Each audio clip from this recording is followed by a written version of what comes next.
tutti, io sono Elisa e questo è il mio canale YouTube sui viaggi.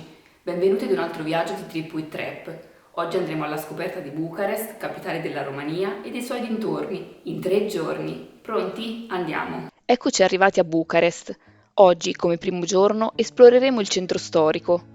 Ora stiamo camminando lungo Cala Victoriei, la strada più antica di Bucarest e dove passavano le rotte commerciali del XVII secolo. Fu rinominata Via della Vittoria dopo la guerra d'indipendenza romena del 1877-1878 con i romeni schierati a fianco dei russi contro l'impero ottomano. Questo è il Museo Nazionale di Storia della Romania.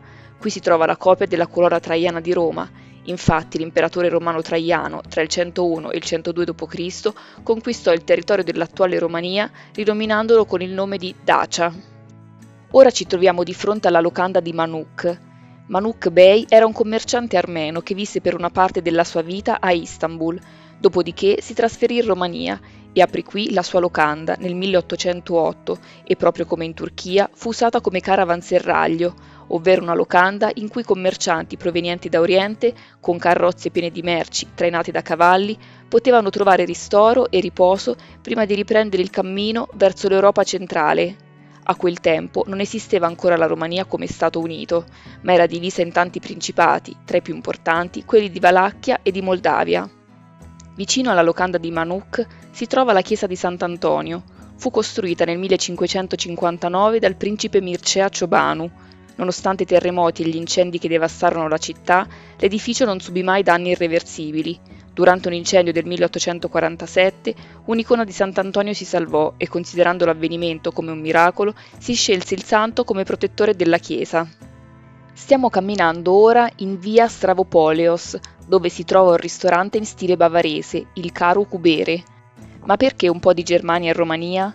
Perché il primo re di Romania fu Carlo I, un principe tedesco appartenente alla dinastia Hohenzollern-Sigmaringen, nel sud della Germania. Divenne signore di Romania nel 1866 e poi re nel 1881. Questo principe apportò molte novità al paese. Prima fra tutte, nel 1862, unificò i due principati, quello di Valacchia e di Moldavia, in un'unica regione, che prese il nome di Romania, con capitale Bucarest. Nel 1877-1878 il principe tedesco entrò in guerra a fianco dei russi contro la Turchia, vincendo e decretando l'indipendenza della Romania. Siamo arrivati alla chiesa Stravopoleos, una chiesa ortodossa facente parte di un monastero costruito nel 1742. Dell'intero complesso è rimasto solo il chiostro e la piccola chiesa in stile brancoveanu, dal nome del re di quell'epoca, e caratterizzata da archi bizantini e arabeschi che si stagliano lungo muri, porte in legno e colonne in pietra. All'interno la navata è riccamente decorata da icone e scene bibliche. All'incrocio con strada Lipscani si può notare la Banca Nazionale della Romania, un imponente edificio costruito a fine 1800 dagli architetti francesi Cassien Bernard e Albert Galleron. Come la banca, altri edifici della seconda metà del 1800 sono costruiti in stile francese, motivo per cui Bucarest è chiamata anche la piccola Parigi. Vicino alla banca ci sono degli scavi da cui è possibile ammirare i resti di un antico caravanserraglio. Entriamo ora nel passaggio Macca-Villa Cross. Si tratta di un tunnel con ristorantini e negozi di artigianato che ricorda la Galleria Vittorio Emanuele II di Milano e la Galleria Umberto I di Napoli. Passo di fronte a Piazza dell'Università fino ad arrivare all'incrocio in cui si trova il Teatro Nazionale di Bucarest, una struttura in stile moderno bianca con rifiniture rosse e nere sul tetto. Alla base dell'edificio si trova un monumento con dei pagliacci. Si tratta dei personaggi delle commedie di Ion Luca Caragiale, uno dei più importanti drammaturghi e scrittori romeni, vissuto tra il 1850 e il 1912. Ci troviamo ora a Parco Cismigiu, uno dei più grandi parchi della città. Nel 1779 era un bosco abbandonato che circondava un lago. Il nome deriva da Mare Cismigiu, che significa grande idraulico, ovvero il responsabile delle fontane che viveva lì. Il principe Vivescu decise di trasformare il luogo in un giardino pubblico di 17 ettari aperto agli abitanti dal 1854.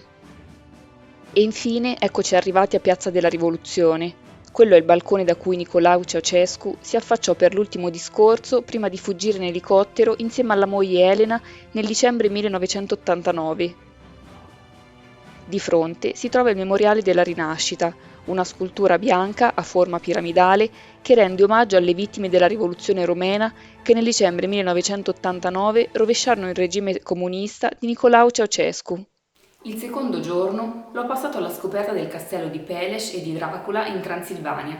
Al link che trovate in descrizione potrete vedere il reportage. Siamo al terzo e ultimo giorno di questo incredibile viaggio.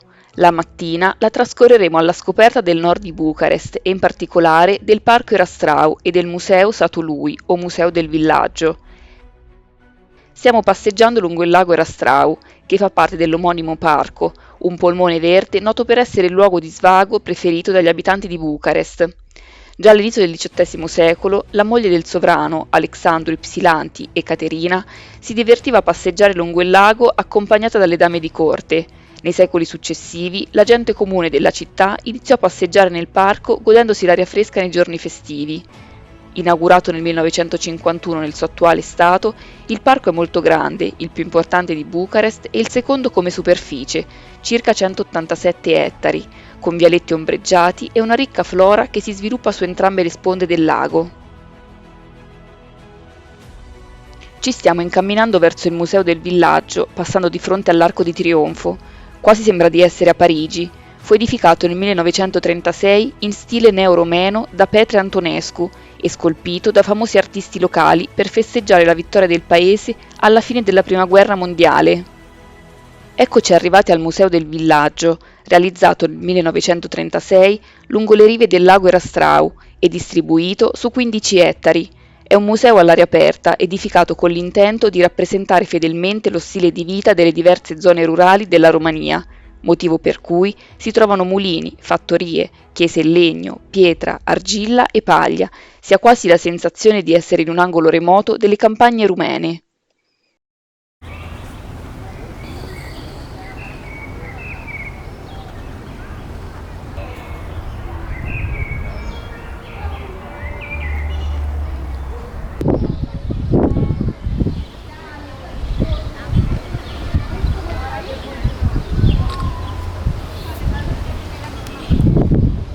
Nel pomeriggio sono andata a visitare il Parlamento di Bucarest e anche in questo caso trovate il link del reportage in descrizione. Spero che questo breve ma entusiasmante viaggio alla scoperta di Bucarest e dei suoi dintorni vi sia piaciuto. Grazie e al prossimo viaggio!